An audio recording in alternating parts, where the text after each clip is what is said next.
L'apôtre Paul utilise ce mot « parvenir ». C'est en quelque manière que ce soit « je puis parvenir ». Philippiens 3,11. C'est une question d'atteindre, de parvenir, de tendre à quelque chose. Cela n'a rien à voir avec notre salut initial. Dans le sens premier, nous n'atteignons pas en vue du salut, car cela n'est pas le résultat d'un effort quelconque, d'une détermination de notre part. Le salut dans le sens d'être amené du jugement à la réconciliation avec Dieu, l'abondance du pardon, l'assurance du salut. Tout cela nous est donné. Mais il est souvent question dans le Nouveau Testament de cette chose qui est suggérée par ces mots « atteindre »,« parvenir ». Un homme vint à Jésus et dit « Bon maître, que ferai-je afin que j'hérite de la vie éternelle » Marc 10, 17. Le Seigneur Jésus ne lui a pas dit qu'il ne pouvait pas l'hériter, il dit substantiellement qu'il pouvait l'hériter.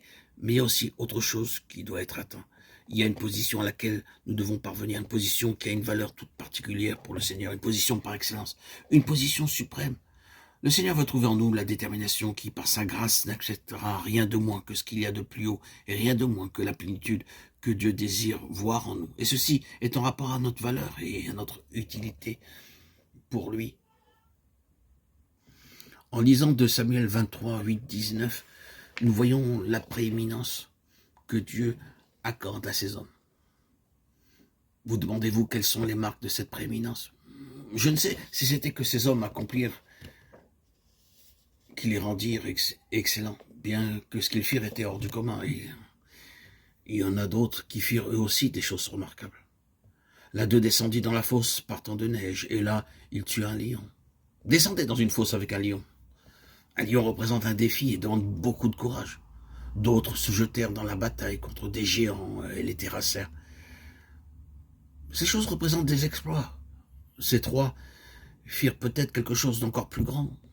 Mais je ne pense pas que leur supériorité se limitait à ce qu'ils accomplirent. Bien sûr, Adino tua 300 hommes en une fois.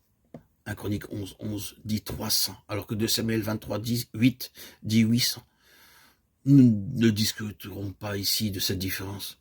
Seul, il fit face à cette situation désespérée, ne s'arrêta point jusqu'à ce que tous soient tués.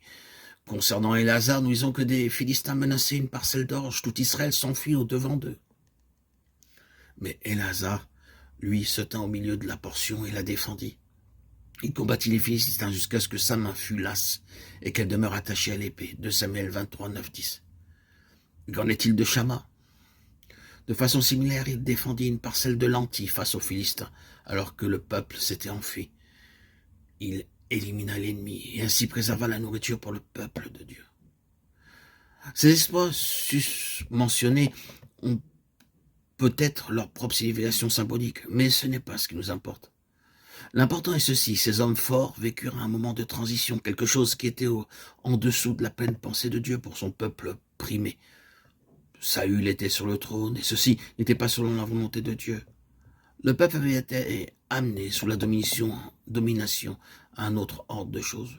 Il était sans cesse sous la menace de la famine spirituelle, sans cesse dans la défaite, dans la faiblesse, sous un joug et dans l'incertitude. Le peuple ne savait pas où il en était, ne savait pas quel chemin prendre. Tout était confus et dans un état complètement insatisfait, car une autre pensée que celle de Dieu prévalait parmi son peuple. La pleine pensée de Dieu était centrée en David, et la première caractéristique de tous les hommes forts de David était qu'il percevait l'état de ces choses. Il comprenait intérieurement que la parole du Seigneur révélait la pensée de Dieu, et que c'était quelque chose de beaucoup plus grand et d'une toute autre nature que ce qui dominait alors. Et cette vision, cet entendement spirituel marquait le commencement de cette transition qui culmina en un mouvement vers David. C'est là la première chose, voir, appréhender, ce qui n'est pas généralement vu par le peuple de Dieu. Cette chose que le Seigneur désire vraiment, cette chose qui, si elle était établie, impliquerait un grand changement pour ce peuple. Dans quelle plus grande plénitude et à quel plus haut niveau il vivrait alors? C'est là le commencement de la grandeur qui est ici devant nous en principe spirituel. Ces hommes forts perçurent et saisirent la pensée de Dieu et la direction dans laquelle cette pensée allait. Et ils dirent, cela en est assez de cette chose.